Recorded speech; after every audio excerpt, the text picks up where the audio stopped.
Let me fix one thing here.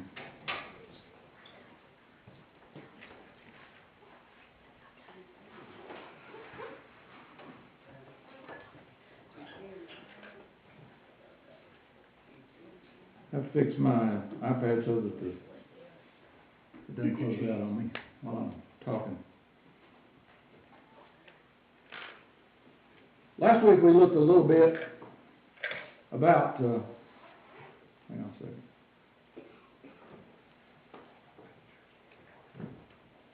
God's generous heart.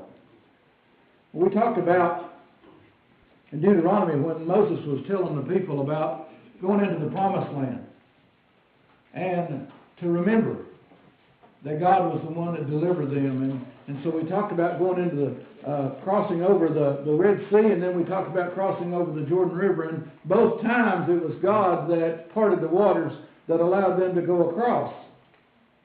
So we're going to look a little bit more about that sort of subject this morning. This has to do with Abraham. And it's about trusting God and believing in God's promises. So we're going to look at Genesis 15, and I'm going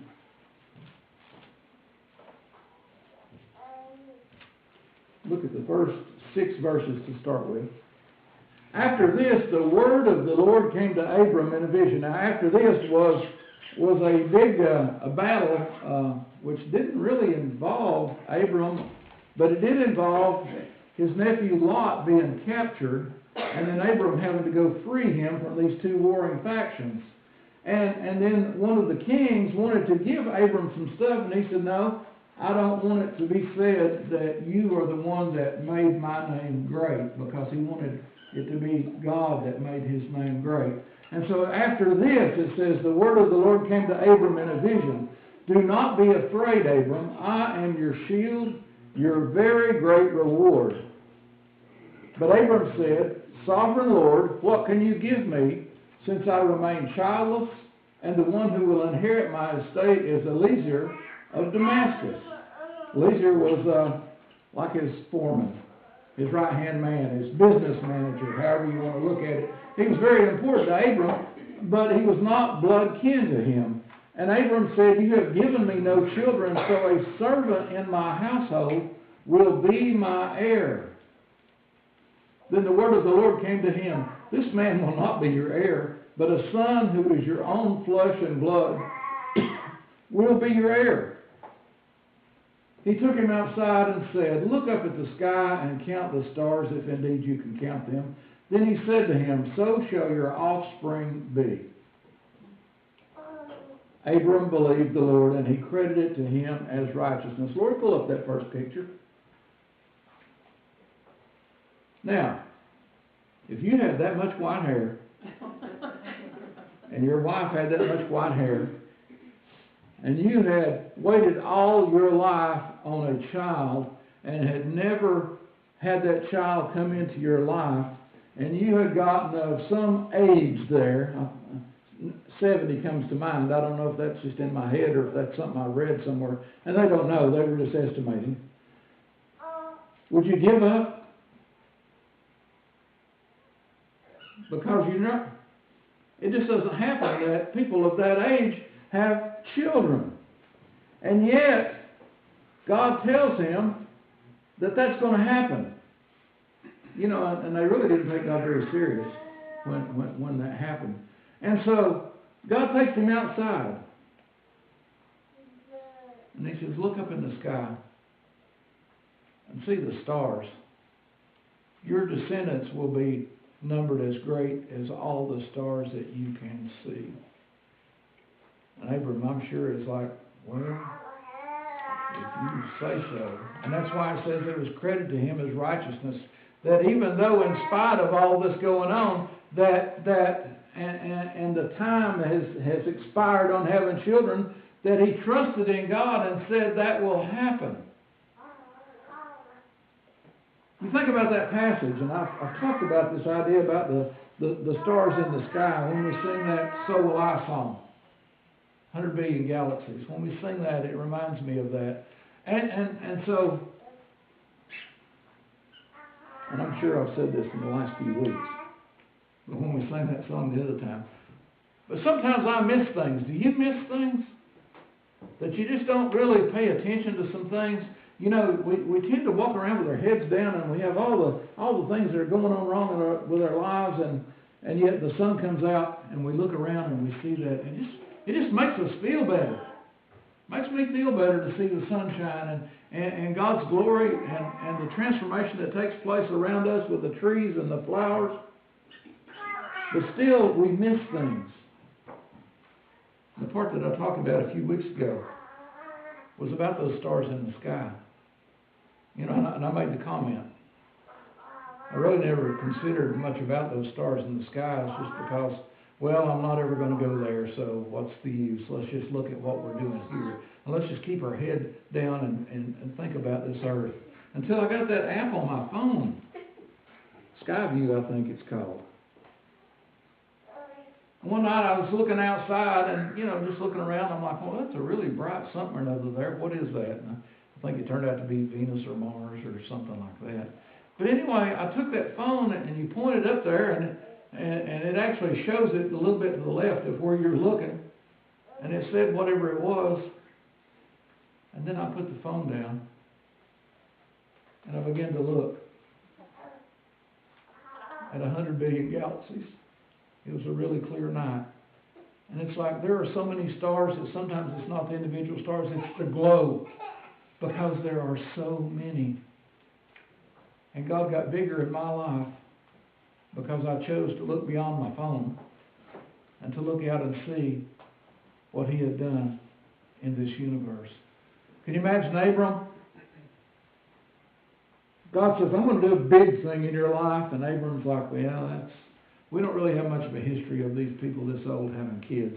And yet, he trusted in God that God had delivered him. Remember, back in Genesis chapter 12, God told Abram, when first time Abram comes on the scene, God tells Abram, He said, go to the land that I'm going to show you, and I will make your name great. I will bless you, and the world will be blessed through your willingness to go. So 3 chapters later, he's following God. He's already involved in this. He knows enough to know that God is going to bless him. So when this other king says, let me give you some stuff, he said, no, just keep your stuff. I don't want people to say that you made my name great. I want people to say that God made my name great. Verse 7. He also said to him, I am the Lord who brought you out of Ur of the Chaldeans to give you this land to take possession of it. Now this is the same land that we're talking about that's going to be given as the promised land. And so way before, at least 440 years before this takes place, he's already telling Abram that that is the promise. Verse 8. But Abram said, Sovereign Lord, how can I know that I will gain possession of it? Don't we have that question when we ask God for something? How do we know that God's going to fulfill our promises? So the Lord said to him, bring me a heifer, a goat, and a ram, each 3 years old, along with a dove and a young pigeon. Abram brought all these to him, cut them in two, and arranged the halves opposite each other. The birds, however, he did not cut in half. Now, what's taken place right there is this is how a covenant is formed. When someone makes a promise, if I made Vicki a promise that I'm going to do this for you, and just to make sure to seal the deal instead of signing on a paper, what you do is you take these animals and you cut them in two and you put the halves there and you walk between that saying, if I don't fulfill my promise to you, may this happen to me. May this happen to me. And so that's how people know that you're serious. For one thing, you're taking something of value. Those animals are of value, and you're just splitting them and you're laying them out on the ground, and then you're promising, I'm going to fulfill this promise, or may this happen to me. It's a big deal.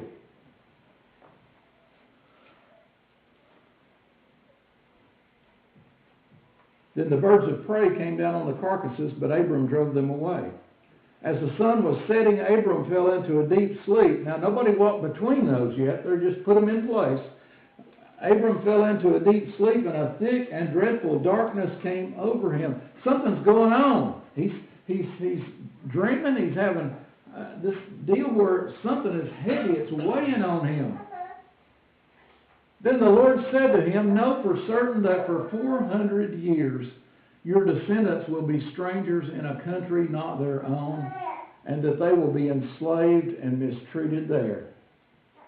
But I will punish the nation they serve as slaves, and afterward they will come out with great possessions. You, however, will go to your ancestors in peace and be buried at a good old age.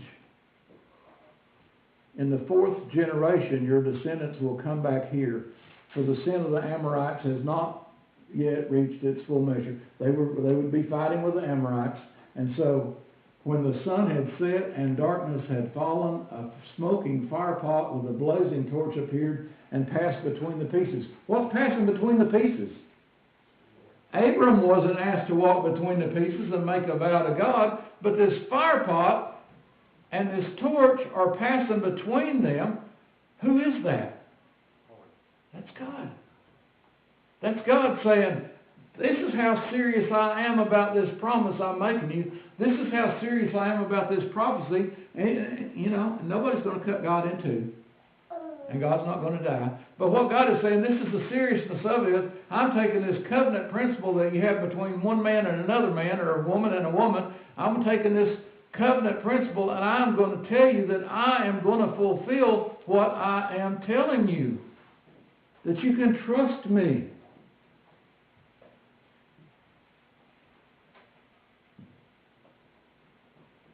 On that day, the Lord made a covenant with Abram and said, to your descendants I give this land, from the Wadi of Egypt to the great river the Euphrates, to the land of the Kenites, Kenizzites, Cadmonites, Hittites, Perizzites, Rephaites, Amorites, Canaanites, Girgashites, and Jebusites. A lot of sites there.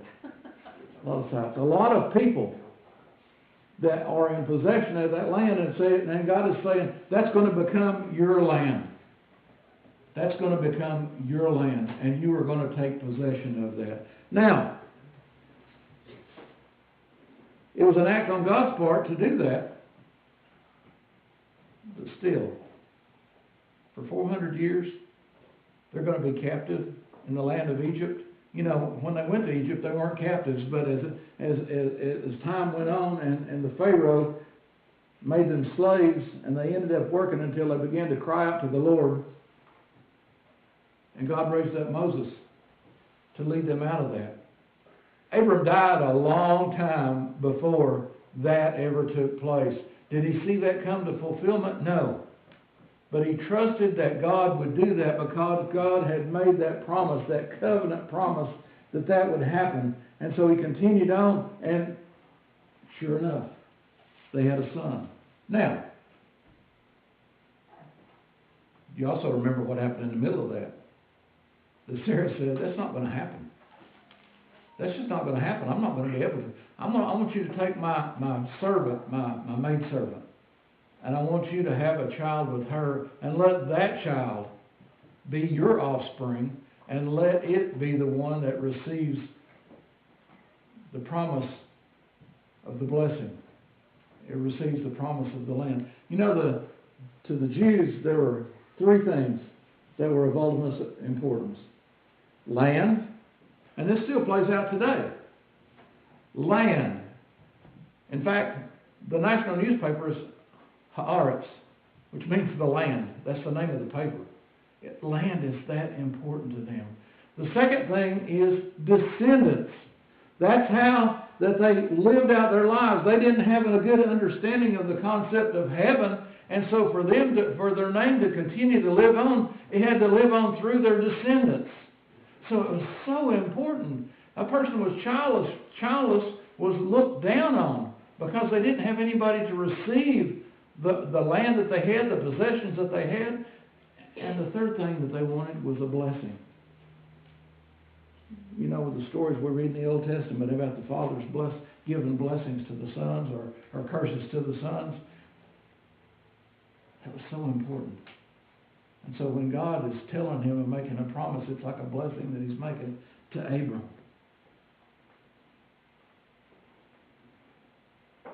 I went to the Jewish temple on Macaulay Avenue to a service. And it was amazing to me that they had on the back wall, they had the names of everybody in that temple that was a member of that temple that had passed on. To remember them, so that they would not forget those folks that had passed on. They had the members that were alive, and if they were in the service, they flicked the light on, just to say, I'm present and I'm here.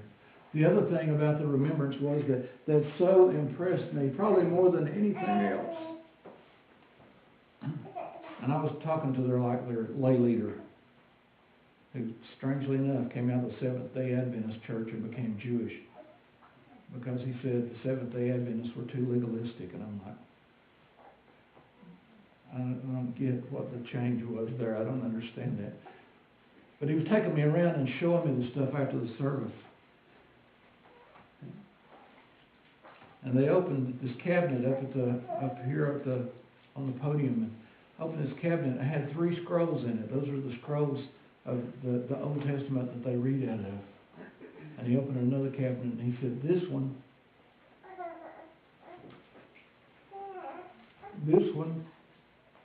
is from a town in Poland that did not survive the Holocaust. Everyone in the town died. And we keep this to remember them, to keep their memory alive. It's that important. The idea of descendants, or to be remembered so that we don't forget.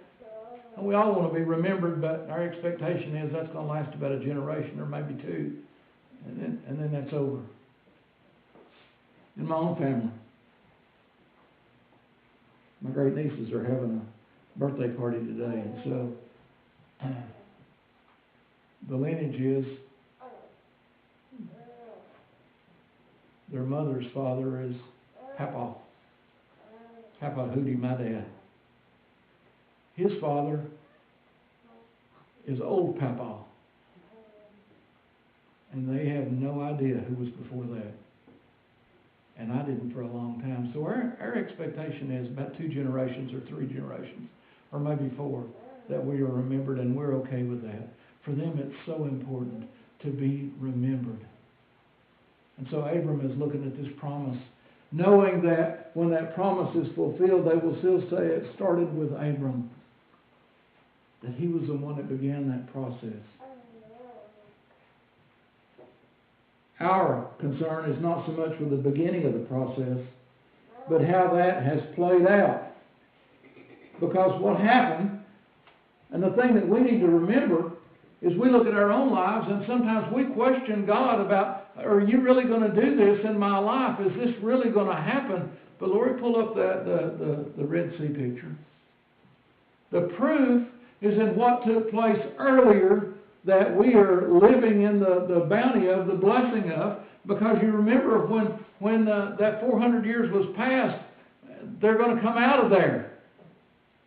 The Israelites are going to come out of there, and they're going to receive that blessing of deliverance from slavery, and they do that when Moses takes them across the Red Sea and heads toward the promised land that God had talked to Abram about.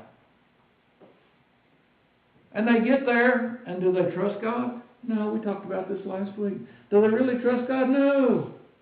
There's giants in that land. There's people that are going to whip us if we try to go in there and take that over. And so, what do they end up doing? Back out in the wilderness for 40 years. I say that 40 years was a growth experience to go from being the children of God to being the adults of God. And they had to think about it for 40 years before they were willing to go back in and try it. But then they do, and what happens to tell them that lineage continues? Go to the next picture. When they cross over the Jordan River, what happens? The same thing that happened when they crossed the Red Sea. God parted the waters and they walked across. And And they put up stone markers on both sides of that river. You know, the Bible tells us they're there to this day, but that was written a long time ago, and if they're there, nobody remembers it, okay? But you see, how God's promise to Abram is the same promise that He makes to us today. God has not changed.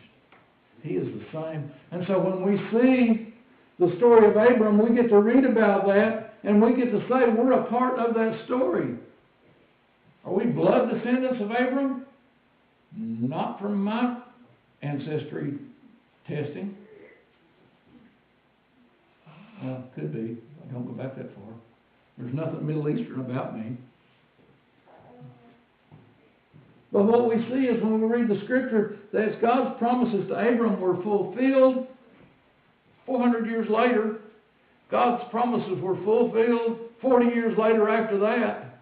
And God's promises have been true because God made that covenant with His people. He made that covenant with Abram that He would fulfill His promises.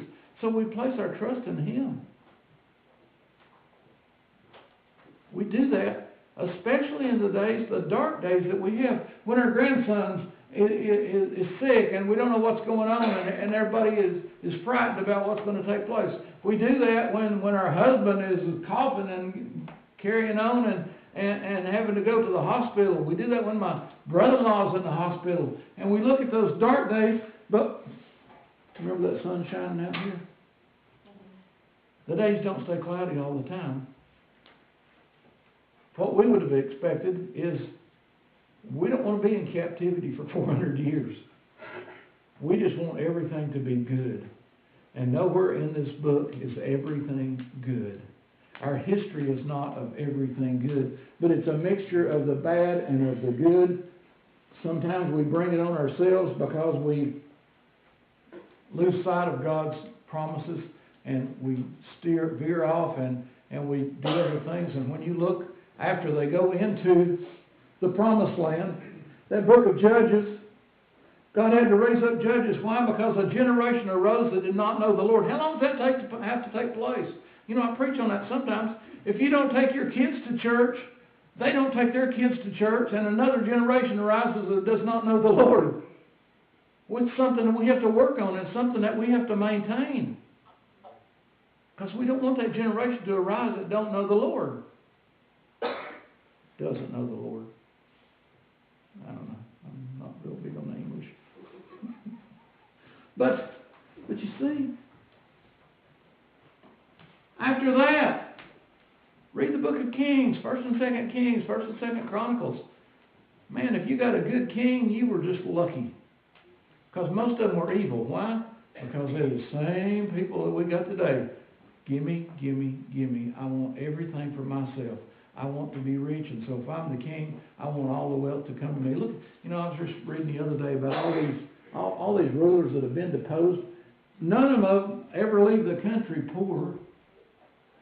They take all they can, and so that story is the same, and that never changes. What changes is when we get to the part about Jesus, and He said, "You've got enough. If you got 2 coats, give one to somebody else. Love your neighbor. Take care of the people that can't take care of themselves. Don't be looking out about what's in it for you, because what's in it for you is heaven. What's in it for you is to love the Lord with all your heart and understand that the Lord loves all of His people, whether they sing in English or whether they sing in Spanish or whether they sing in Swahili. It doesn't matter. That we're all God's people.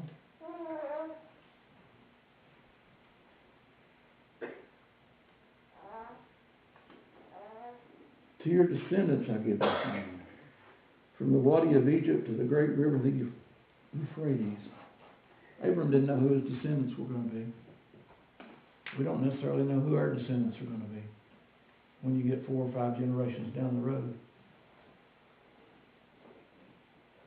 But we do know that we need to be working with the next generation and the next generation so that they have somebody to help them understand who the Lord is, and that we don't have that generation arise that does not know the Lord. Think about God's promises. When you're in a cloudy day and things are not going well, think about God's promises being true throughout the generations. That God never leaves us and never forsakes us. That His promises that He'll always be with us. Even Jesus, when he was getting ready to leave His disciples, He said, the world's not a great place. But trust me because I have overcome the world. We'll never make this world a perfect place. But what we look for is to go through this world so that we end up in that perfect place. And so that our next generation ends up in that perfect place. And the next generation ends up in that perfect place. So if you have kids or grandkids or great-grandkids, you might not be able to get their parents to take them to church. But when you sit with them, you can tell them a story about God's greatness and God's goodness, and at least they'll have that. So when tough times come in their lives, maybe they can call upon God, and that covenant promise will become true, that God will answer their prayers. Let us pray.